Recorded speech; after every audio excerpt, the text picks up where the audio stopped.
Well, hello again to part 2. Now, time for the Christmas special. What Warren's presents? Mr. Warren. So, we're going to go good to last. So, we're going to get one that I've Good to last? What does that even mean? You can work it out. So we're going to do one that I bought myself for Christmas just a few weeks before, and then we'll do 2 that I got. So this is Sanctuary of the Third Platinum Pack, which I didn't know existed until I saw it in a store very recently. It's the 3rd game in the Sanctuary series, and it comes with a pair of headphones there. And it also comes with limited edition version of the game and the soundtrack. It's secondhand when I got it, so it's a little bit tatty. You can see that all this is not very secure in there. But we're going to open it up and we'll just have a look what's inside. Here you've got the normal edition of the game. Well, I think it was the pre-order edition. You've got 2 sets of DLC. And here it's just your standard disc and manual and some DLC codes there. I believe they're used, but if not, go for it. And then inside here we have the soundtrack to the game. So it's not the songs you get while you're driving around. A lot of people in the reviews for these things online are disappointed by that, but that's not really how soundtracks work. So it's just the music that was composed for the game. I don't know what any of that is, but I imagine if you've played the game quite a lot, you'll recognise that music. And then you've got what probably a lot of people bought it for. It's pretty tacky, but according to the reviews I've read, it's actually fairly decent. So here's your headphones. On the inside, they actually look quite nice, and everything feels like fairly good quality. On the outside, I mean, that's what you get on a cheap toy cowboy gun, the sort of plastic here. That is exactly the type of plastic. You know, so...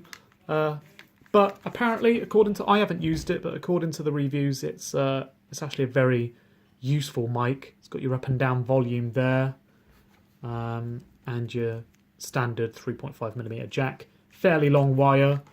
Feels sturdy enough and soft. So that's your platinum pack for Sanctuary 3. This is the 360 version. That's all it comes with extra, isn't it, really? It is, I believe so. Yeah, soundtrack and headphones and the game, and it talks here a lot about the DLC that comes with it. They can read that, can't they? Yeah. Yeah. And auto-sync your voice. Just like Zimos, when using the auto-sync microphone with your... Oh my god, okay. So you can talk like Zimos. Anyone who's played this, he talks with an auto-tune and sounds absolutely ridiculous. For use with 3.5mm audio jack and smartphone devices only. So actually it's not a gaming mic. It is just a music mic. That's literally what you get with it there.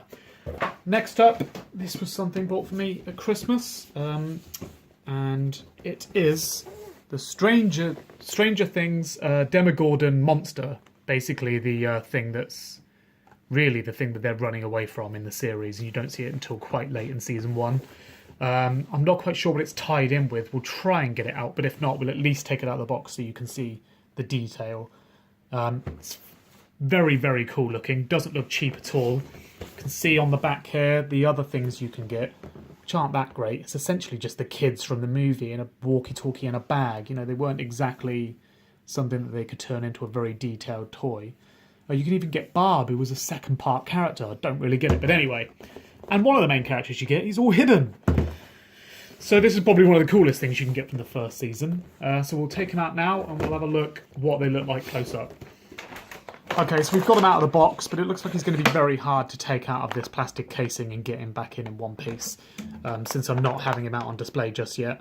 So we're going to try and get as detailed view as possible. Oh, look at that. So without losing some of the light, you can really see some of the detail here. Each one of these, you can feel, pops out.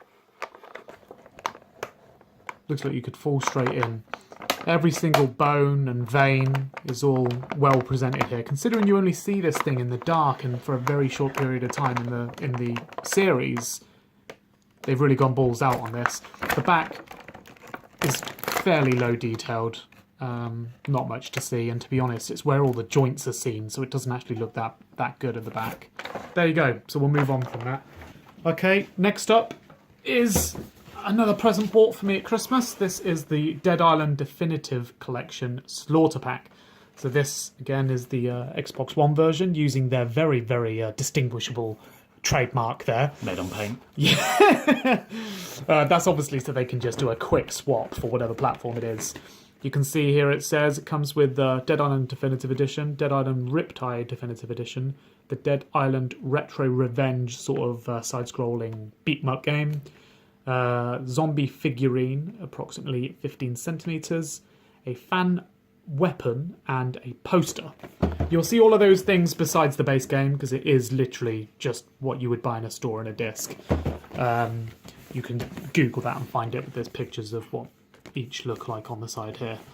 Here's the box artwork for Retro Revenge. You can see the two figures here and the poster here. We'll try and show you those as best we can.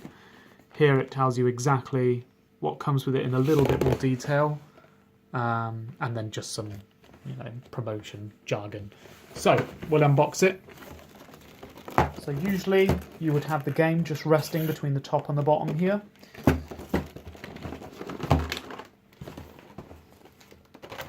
This is one of the infected.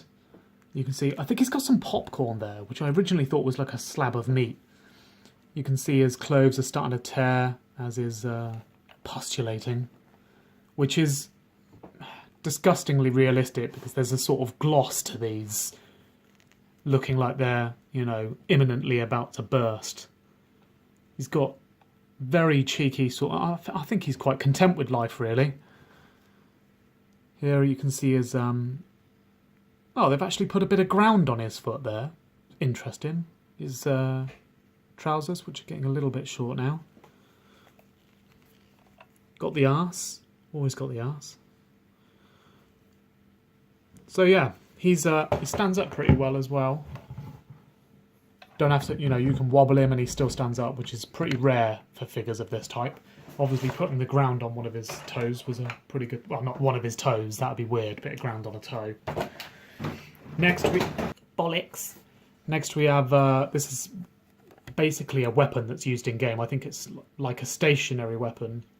The blades turn, and if the zombies walk into it unwillingly, or willingly, they get chopped to pieces. It's actually surprisingly motored. I can never find the switch initially. Oh, there it is. So you turn that on, and it goes by itself. Completely unnecessary. Oh, it's just completely unnecessary. Really not needed. But a cool little addition nonetheless, because I'd much prefer to have it this way than not turn at all. But yeah, very bizarre. Very bizarre. But I guess very cheap to make as well. And maybe they were used quite a lot in the game. I don't remember ever using anything like this, but there you go.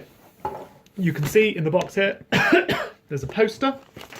This is the box art for the game, but just a little bit more blown out. But I think it's using the Riptide art, because when it comes to the definitive collection, they usually split the zombie down the outside. You have two different zombies, halves. But this one's using the Riptide box art. Pretty big, pretty detailed. Big. Pretty big and pretty large, but nothing on the back, unfortunately. They could have done the same for the original Dead Island, but they didn't. But yeah, that's the collection, and like it and that. So, bye!